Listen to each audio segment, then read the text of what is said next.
Welcome back to the channel. I'm Wayne. I'm an alcoholic. You don't have to be an alcoholic in order to get something from this, but today we're talking about getting through the holidays without a drink.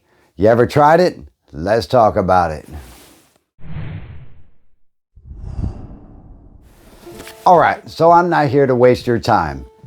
Holidays are stressful. Holidays can either put you in the bottom of a bottle or at the end of a needle. They can drive you absolutely insane. And we're going to talk about that. Many of us have a hard time getting through the holidays, and that's no secret. We have a lot of different family members with a lot of different personalities. And if you are fortunate enough to be with them, then you know what I'm talking about. Other people on the other side of the spectrum have a really hard time dealing with the fact that they're completely alone. Some folks are homeless. Some folks are just, if you're like me, if you're an alcoholic like me, you spend your holidays alone mostly because you're stuck in the bottom of a bottle and you're isolated. That's pretty much the hard truth of that. And I was going to go a different direction just now, but you know what? That popped into my head first thing because that's exactly what I did for every single celebration. Anyway, but if you're fortunate enough to have your family with you, and now in sobriety, if you're sober, you know, like I am, I've been sober for about 5 years, and each of my holidays in between that have had its own challenges, all the way from learning how to get along with my family and how to integrate with my family, as well as just acknowledging some of them, because during my drinking history, they disappeared, they faded, and I broke a lot of relationships. So getting back into that can be even more challenging. I'll get back to my notes in a second, but if you have another kind of lifestyle to where you're a student, or maybe you are just in a relationship, or perhaps you have a professional engagement you have to go to and you're new to sobriety and you've just stopped drinking, how do you tell them, or do you tell them, that you don't drink and that you do not want to take part in the grog at a holiday ball, or you do not want to toast with champagne for New Year's? It's all a big deal, and it's all a bit different for each individual as they move through their sobriety. So excuses, right? We all think of excuses to drink, and the holidays are the perfect excuse, especially when everybody's shit-faced, for lack of better words, especially when everybody's getting hammered, right? Why not throw back that eggnog, even though I've never really liked eggnog. I don't like the taste. It's kind of grimy, in my opinion. I don't know. Let me know what you think in the comments. Do you like eggnog? I don't. So I've never liked rum anyway. So for me, that's a no-brainer. I don't want it. But how do you tell them no, right? Oh, I remember I was at this ball, and in the military you have a lot of balls, and you have it for different things here and there. And I'm gonna move to the center. And so anyway, they drink from this thing called the grog. And the grog is a conglomerate mess of disgusting alcohols that are all mixed together and whatever else is in there. And everybody takes a turn taking a sip from it and give a toast. And I said, no, I'm good. I'm just going to have some water. And they were like, come on, Sergeant D, hit that grog. And mostly it's officers getting all crap-faced and everything else anyway. So I was like, nah, I'm good. I'm just going to have my water. And do you know they degraded me for it? They made me feel like I was like some alien because I didn't want to have a drink with them. That's the same thing a lot of you will experience out there over your holidays. What do you mean you don't want to toast a beer? What do you mean you're not going to have this with me? Just one shot. Come on, just one shot. And on and on and on and on. So we pose these excuses in our head as, why not? Everyone's doing it. Why not? It's only one. And on and on and on. Or hell, it's Christmas and I'm alone, so I'm going to drink. And that goes into the next one. You know, we have all these excuses. And it goes right into isolation. Isolation is a big deal for an alcoholic like me. And if you drink like me or drank like me, because I don't drink anymore, and that's also something else you can say to people. I don't drink anymore. and I ran from a tangent. But here we go. Isolation, right? I spent the better part of 23 years drunk. So every time something came up, or an event came up, or a family gathering came up, I did not go. And as a matter of fact, I would sit by my lonesome and say, this is the way I want to celebrate Christmas, or this is the way I want to celebrate my Thanksgiving, or birthday, or whatever it is. I would just find a way to say to myself that it's okay that I do it by myself and I'm drunk. It's okay because I don't need anybody else. I have my drink and that's all I need, right? A holiday is a holiday, in my opinion, because I'm an alcoholic. I can make every single holiday something to drink over. Perhaps you can understand that. So as I became more and more isolated, you know, I never found the need to go to a birthday. I never found the need to, you know, unwrap a gift. Hell, unwrap a 12-pack for me. I'm happy. And that's the kind of alcoholic I was. Excuse me. It got a little bit worse when I tried to show up at things. You know, look, I had good intentions of getting to festivals and getting to birthdays and getting to holidays and getting to Thanksgiving. I intended on being there. If I said yes, I actually meant yes at the very split second that I wasn't drunk. And even if I was a little lively, I'd say yes anyway, but I would never show up, and I'd make an excuse of why I didn't show up. And if you're an alcoholic like me, you can create the hell out of some excuses, and that goes all the way back to where I just started talking in the beginning anyway. So I remember one Thanksgiving, I was not entirely sober, and I agreed to show up at my mother's. Well, the way that I ensured that I would be sober when I got there is I left directly from work. And I showed up, I drove, I think it was like 2.5 hours, 3 hours to Maryland. And I was in New Jersey at the time, and I drove to Maryland. I showed up, I was in uniform, I felt awesome, I felt important, you know, because our ego drives us anyway. And it was Thanksgiving, like I said.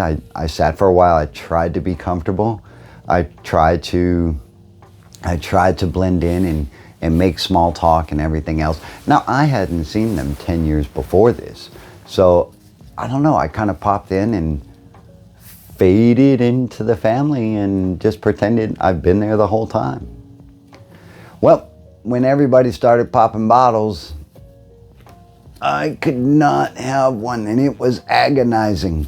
It was agonizing to the point where I started sweating and I started getting anxious and I started panicking. And so I mustered through another 1.5 hours, maybe 2 hours. And then I made an excuse that I had to leave. Really. Because I was so uncomfortable not drinking and not being drunk that really it was physically affecting me to the point where I was a fucking stone, and I had to leave. And so I got in my car and I drove another 2.5 hours back. And the first thing I did when I got there was I bought a case. Actually, it was a rack of beer, so it was like 20 beers. And I got drunk. I'm gonna erase these F-bombs. I apologize for those. But that's just kind of how I speak. I'm trying to clean it up. So that is the isolation that me as a alcoholic that I sought. And I tried to blend into the holidays and I tried to stay sober, and it just didn't work for me. What I had to do when I got sober is, when I was new in sobriety, is I had to remind myself how that day went, that Thanksgiving, in order for me not to want to have that again. That uncomfortableness, that aching desire that I had to go drink. And that's really where it led for me. You know, I don't know where it leads for you, and I don't know what it used to be like or what it is like for you in your recovery, and or for you to stay sober. Perhaps drop that comment below. Someone else can get some of that, you know what I mean? All right, so How do you deal with telling family and friends that you don't drink? That's a big one. And why is that a big one? Because sometimes you don't feel that it's their business to know that you stopped. Because a lot of family functions and a lot of family upbringing and gatherings all revolve around the fact that, you know, you bring a case, you bring a six-pack of beer, whatever. Uncle Tommy and Uncle Jimmy get drunk together. They have a little fist fight in the hall. It's funny as heck. Everybody is laughing. We pull them apart. Cops are called, maybe. You know, if you're from my family, cops are called. And you know, you all shake hands and you drive on and you have a good night and you watch football. Really. I mean, that's what it boils down to. So how do you tell Uncle Tommy that you don't drink anymore? You know what? Maybe you don't. Maybe you just say, I have to drive later, so I appreciate it, but, you know, maybe I'll get something at home, you know, but thanks. You go ahead, enjoy yourself. Matter of fact, I'll toast my water to you. Have a good day. Whatever you think is more comfortable for you, because it's not anybody's business if you don't drink anymore. Simply, you could say you have an allergy to alcohol. And if you think that's far-fetched, check out some pictures online about what an actual, minus handcuffs and organs and the alcoholism and everything else, but the physical reaction that some people break out in hives and rashes. And for me, my heart used to race like it was pounding out of my chest, and my body temperature would be super hot. I literally started developing an allergy to alcohol, minus the obvious alcoholism that my brain was dependent on it and everything else. Because once it takes a hold of your body, that's pretty much it. I mean, there's a whole lot of other medical things that go along with it that I'm not going to discuss because I'm not a doctor. But you could tell them simply, you have an allergy. And if you want to have a little joke, when they say, well, what happens when you drink? I break out in handcuffs and in the local county jail. They'll laugh for a little bit, they'll shake it off, and everything will be gravy, trust me. And if you're a student and you go to a frat party or something of that nature, and every single body is drunk and high, just don't do it. They'll never even notice. They will never notice that you didn't drink. Promise. I promise. Because they're so busy doing their own thing, they don't care if you drink or not. It's more for them. Just what it is. If you're at a small social event, and I could go on and on, but I'm not. But if you're at a small social gathering where, you know, they're toasting to the new year or whatever, simply just pick up a glass of orange juice. Nobody's going to know the difference if not telling people is really what you're concerned with, out of it, neither embarrassment, maybe shame, or maybe you just don't care to let people know. You don't really have to. They're not going to notice. They don't care. One big thing that I'm going to bring up that goes with isolation is depression. You know, a lot of us alcoholics, I suffered from depression and alcoholism and anxiety and paranoia and some other things. When the alcohol takes effect, or when you find yourself not being able to celebrate Thanksgiving or Christmas or New Year's the way you want, you might fall into a depression. That depression can lead to a lot of things if you don't get medical attention, if that's necessary, which could lead to suicide. And I am not about anybody losing their life over a holiday, but I understand the mental impact that someone else cannot understand about how an individual is affected by depression. And if you do need help, folks, because depression is real, there are links below for suicide awareness and relapse prevention hotlines. Please, please, please, please call one of them if you need help, because nobody needs to die over, you know, something that can be helped or prevented. Wow, I really took that deep. That's because I care, folks. one sober to another. Seriously. All right, lastly, that's a big deal. Call a sober person. Call me if if you have my number. If you don't have my number and you really want it, for those reasons, you know, or you just think I'm that daggone awesome, which I'm not, but, you know, it's cool. Hit me up on WhatsApp if you don't have my WhatsApp and you truly do want it for a beneficial reason. Holler at me through Instagram, Twitter, or Reddit, and I will definitely throw it at you. If you're getting value out of this video so far, please hit that like button so that way we can keep this video in circulation and other folks get the opportunity to see it, because the holiday season is dangerous, folks. The holiday season could be deadly. The holiday season is full of obstacles for people in recovery and sobriety, and we are going to help each other through it. Right? All right, last, expectations. If you don't want to be depressed and you don't want to go over those hurdles of, you know, the holiday blues and everything else, don't have any expectations.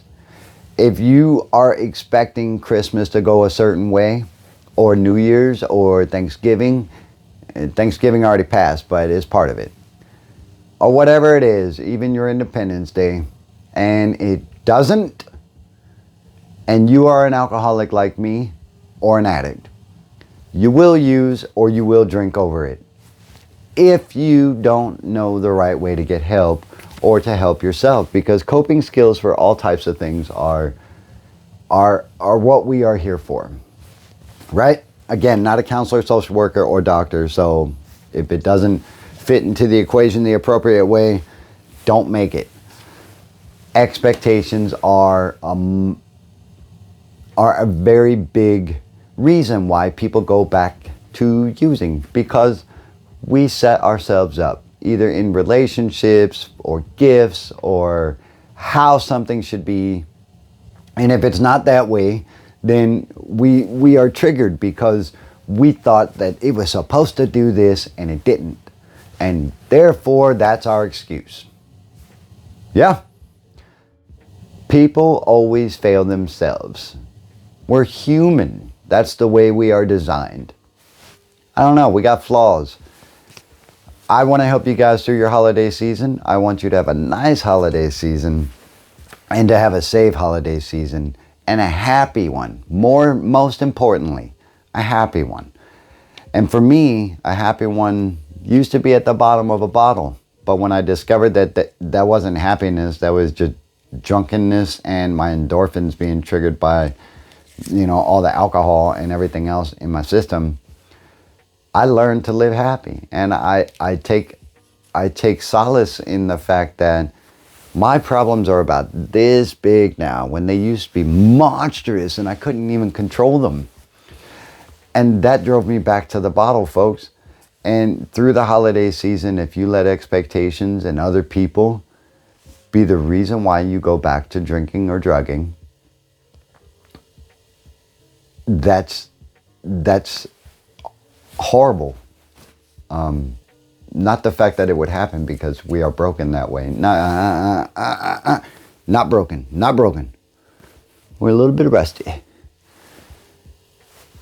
That's why we have each other. And I'm one sober to another, and I'm going to stop running on about that. Folks, staying sober over the holidays is really basic. Managing your family and your expectations. Keep your expectations low. Deal with the personalities as they come. Learn ways to say that you don't drink or you don't want to drink or use or whatever. And everybody will be okay. Cool. All right. So thanks for watching. I'm one sober to another. Guess what? I'll see you in the next one, folks. Bye.